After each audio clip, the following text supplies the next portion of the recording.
Hey guys, well it's October, my favorite month. You want to know why? Because it's the month when all the ghouls and the creepy things that go bump in the night come out to play. That's right, it's Halloween month. And in order to celebrate my favorite holiday, Halloween, and my favorite hobby, video games, I've decided to do a month-long special where I play every day of the month a horror or scary video game.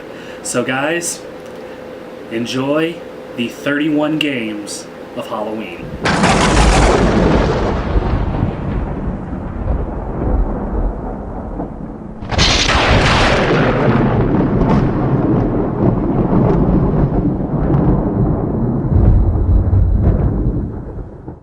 Castlevania for the NES. This game defines classic horror and is one of my childhood favorites. The story follows Simon Belmont fulfilling his family's legacy by hunting down the evil Count Dracula every 100 years. Castlevania is a 2D side-scroller split into stages.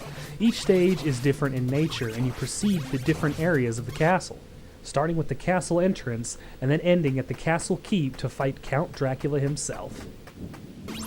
Each stage ends with a boss battle. Like right here, the end of stage 1 you fight the giant vampire bat. Stage 2 you fight Medusa. Stage 3 you fight the two mummies. Stage 4 you fight Frankenstein's monster. Stage 5 you fight the Grim fucking Reaper.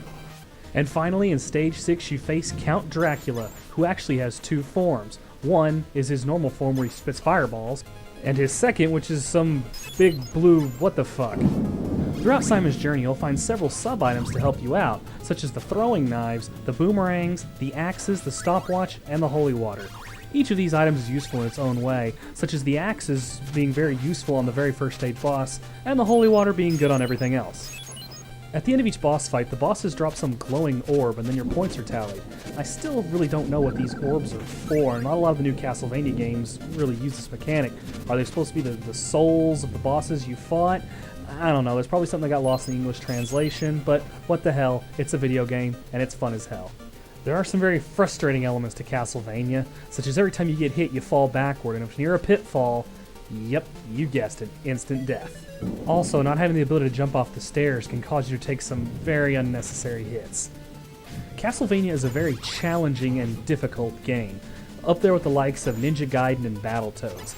It challenges all of your gamer senses, and you really have to be on the ball to survive. That level of challenge has been part of the Castlevania tradition, and bleeds over into the later games, which there are over 24 Castlevania games to date, all on different consoles, all just as fun as the other.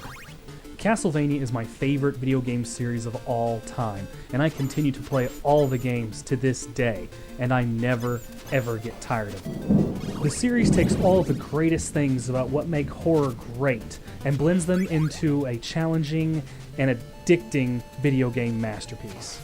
And I would like to share with you my favorite Castlevania memories, such as why does Simon Belmont take such a huge fall and not break his legs? When I came across Frankenstein's monster and Igor for the first time as a kid, I had the hardest time beating them. Oh my god, you have no idea how frustrating this fight was when I was a child. This was one of the main things I was stuck on playing this game as a kid.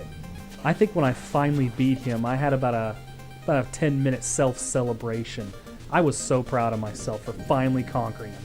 And this fucking hallway leading up to the Grim Reaper is something I have to comment on. This is just insanity. You have to fight these knights who are throwing endless amounts of axes at you and take 9 hits to kill, all while you've got these Medusa heads moving in a serpent-like pattern at you. It drives you nuts. And when you make it to the Grim Reaper, you're lucky to have any health or resources left to defeat him. This is the second thing I was stuck on as a kid. It wasn't until later I discovered all you had to do was have a 2 or 3 shot multiplier and then just spam holy water on his entry point. He won't even have time to spawn his sides to come at you. Look at this. That's just pathetic. When I made it to Dracula, I didn't know what the hell to do. I was still reeling over the fact that I actually defeated the Grim Reaper. I spent so many years playing this game and was never able to finish it. It wasn't until over a decade later that I finally revisited this game and finished it. But let me tell you, watching Dracula's big blue ass explode and that final orb come down and that awesome victory song hit, I felt a moment of elation I did not feel since my childhood years of gaming. It was awesome. Then you watch Dracula's castle fall and crumble in the wee hours of the morning. Your victory is complete.